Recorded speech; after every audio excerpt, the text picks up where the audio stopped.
මැද පෙරදිග තියෙන මේ යුද්ධමය වාතාවරණයත් එක්ක අපිට මේ දවස්වල වැඩියෙන්ම අහන්න ලැබෙන වචන දෙකක් තමයි හෝමෝස් සමුද්‍ර සංධිය සහ ඉරානයේ කර්ග් දූපත.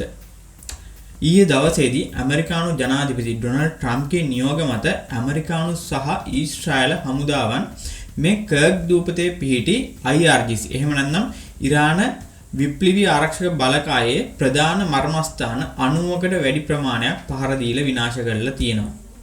ඒ වගේම ඇමරිකානු මධ්‍යම ආරක්ෂක විධානයේ ඉල්ලීමක් මත පෙන්ටගනේ විසින් ජපානයේ ඔකිනාවා වල ඩිප්ලොයි කරලා තිබුණු 31st Marine Unit එක මේ වෙන විට USS Tripoli නැව මගින් පර්සියානු ගල්ෆ් කලාපයට ගමන් කරමින් පවතිනවා.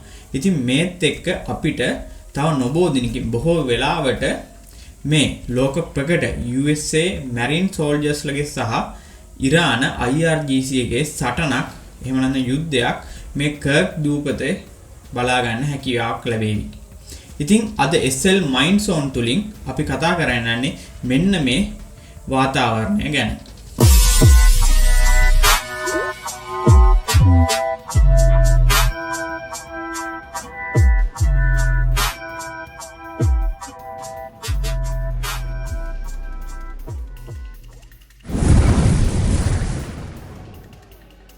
ඇමරිකානු ජනාධිපති ඩොනල්ඩ් ට්‍රම්ප්ගේ නියෝග මත ඊයේ ඊශ්‍රායල සහ ඇමරිකන් හමුදා මේ කර්ග් දූපතේ පිහිටි IRGC ගේ ප්‍රධාන මර්මස්ථාන වලට ප්‍රහාර දීලා විනාශ කරලා දැම්මත් ඔවුන් විසින් කිසි විටකදී මේ දූපතේ තිබුණු තෙල් පරයන්ත වලට පහර දීමක් සිදු කරලා තිබුණේ නැහැ.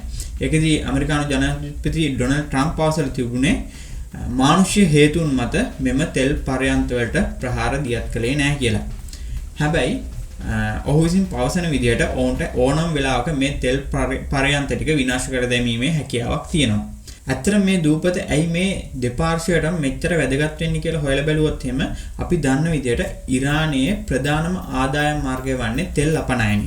ඉතින් මේ තෙල් අපනයනෙන් 90ක ප්‍රමාණයක් 90ක ප්‍රතිශතයක් සිදුවන්නේ මේ කර්ග් දූපතේ තියෙන තෙල් පරයන්ත හරහා. ඒ වගේම ඉරානයේ IRGC හමුදාවේ ප්‍රධානම ආදායම් මාර්ගය වන්නේ මේ කර්ග් දූපතේ තියෙන තෙල් පරයන්ත වලින් හරහා සිදුවෙන ගනුදෙනු ටික. ඉතින් ඇමරිකාව විසින් විශ්වාස කරනවා ඔවුන් විසින් මේ තෙල් පරයන්ත ටික එහෙම නැත්නම් මේ මුළු කර්ග් දූපතම සීස් කරන්න පුළුවන් වුණොත් එහෙම ඔවුන්ට හැකියාවක් තියෙනවා IRGC ගේ සහ ඉරාන ගවර්න්මන්ට් එකට යන සම්පූර්ණ ලොකු ඉන්කම් එකක් කට් ඔෆ් කරලා දාන්න. ඒකත් එක්ක ඔවුන්ට හැකියාවක් ලැබෙනවා ඉරානය මේ යුද්ධයෙන් ඉක්මනින්ම ඉවත් කරලා දාන්න. එහෙම නැත්නම් ඉරානයට මේ ඉන්කම් එක නැතුණාන් පස්සේ ඉරානයට හැකියාවක් ලැබෙන්නේ නැහැ ලොකු කාලයක් මේ යුද්ධය ඇදගෙන යන්නේ.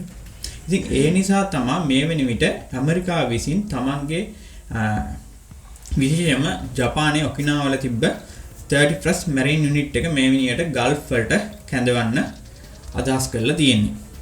USA Marines ලා කියන්නේ විශේෂයෙන්ම amphibious operation වලට කියන්නේ ගොඩබිම සහ මුහුදේදී කරන සටන් වලට විශේෂ ට්‍රේනින් කරලා ලැබුණු ඉතාමත් capable unit එකක්. මෙතෙන්දී IRGC එකත් එක්ක Marines ලා කම්පෙයාර් කරොත් එම විශේෂයෙන්ම දක්ෂතාවය සහ ටෙක්නොලොජි එකකින් Marines ලා IRGC එකට වඩා ගොඩක් ඉදිරියෙන් ඉන්නේ. ඉතින් ඒක මේ සටනේදී Marines ලාට තියෙන ලොකු ඇඩ්වාන්ටේජ් එකක්. හැබැයි මෙතන තියෙන ප්‍රශ්නේ තමයි මේ කර්ග් අයිලන්ඩ් එක කියන්නේ IRGC එකේ ඕන් ලෑන්ඩ් එකක්. මෙයාලා අවුරුදු 10ක් 15ක් තිස්සේ ඉඳන් මේ කර්ග් දූපත ඉතාමත් හොඳින් කන්ට්‍රෝල් එකේ තියන් ඉන්නේ. ඉතින් මම දකින විදිහට IRGC එක මේ වෙන විටත් මේ වගේ ආක්‍රමණයක් සඳහා ලොකු සූදානමක ඉන්න පුළුවන්. විශේෂයෙන්ම මේ කර්ග් දූපත අවට තියෙන ඉතාමත් ගැඹුරු මුහුදු තීරයේ sea mine යොදලා තියෙන්න පුළුවන් මේ Marines ලා සමග එන නැව් වලට විශාල හානියක් සිදු වෙනවා. ඒ වගේම අපි දන්නවා මේ වෙන විටත් ඇමරිකානු නේවි එක මගින් ඉරානයේ නාවික හමුදාව සතුව තිබූ ඉතාමත් ප්‍රබල යුද නැව් ටික මේ වෙන විටත් මුහුදුබත් කරලා අවසන්. හැබැයි තවමත් IRGC එක සතුව ඔවුන්ගේ ස්පීඩ් බෝට්ස් තියෙනවා. මේවා සූසයිඩ් බෝට්ස්. ඉතින් බොහෝ දුරට මෙහෙමනි සටනකදී මෙයාලා මේ බෝට්ස් යොදා ගන්න ඉඩ තියෙනවා. මේ Marines ලා මේ ගොඩබිමට එන එක පරක්කු කරන්න. ඉතින් ඒකත් එක්ක ඉතින් ඒ වගේම තමයි හදිසියවත් IRGC එකට මේ ලෑන්ඩ් එකෙන් withdrawal වෙන්න සිදු වුණොත් එහෙම එයාලා ගොඩක් දුරට FPF එකක් ඉල්ලන්න තියෙනවා තමන්ගේ මේන්ලැන්ඩ් එකකින්. ඒ කියන්නේ final protective fire එකක්. මොකද අපි විශේෂයෙන්ම මෙතෙන්දී අමතක කරන්න හොඳ නැති දෙයක් තියෙනවා. මේ කර්ග් දූපත තියෙන්නේ ඉරානයේ මේන්ලැන්ඩ් එකේ ඉඳන් කිලෝමීටර් 24ක් වගේ ඉතාමත් කෙටි දුරකින්. ඉතින් මේ වෙන විටත් ඉරානයේ විසින් මැද පෙරදිග තියෙන ඇමරිකානු කඳවුරු සහ මැද පෙරදිග තියෙන සමහරක් ආර්ථික මර්මන්තස්ථාන වලට තමන්ගේ හයිපර්සොනික් මිසයිල් සහ බැලිස්ටික් මිසයිල් යොදාගෙන ඉතාමත් නිර්වද්‍යතාවකින් යුතුව ප්‍රහාර දීම් සිදු කරනවා. ඉතින් මේ කිලෝමීටර් 24ක පරාසය කියන්නේ කාලතුවක්කු පරාසය. ඉතින් ඉරානයට හැකියාවක් තියෙනවා තමන්ගේ ප්‍රධාන ගොඩබිම ඉඳන් මේ කර්ග් දූපතට කාලතුවක්කු ප්‍රහාර එල්ල කරන්න පවා සහ ක්‍රූස් මිසයිල් ප්‍රහාර එල්ල කරන්න.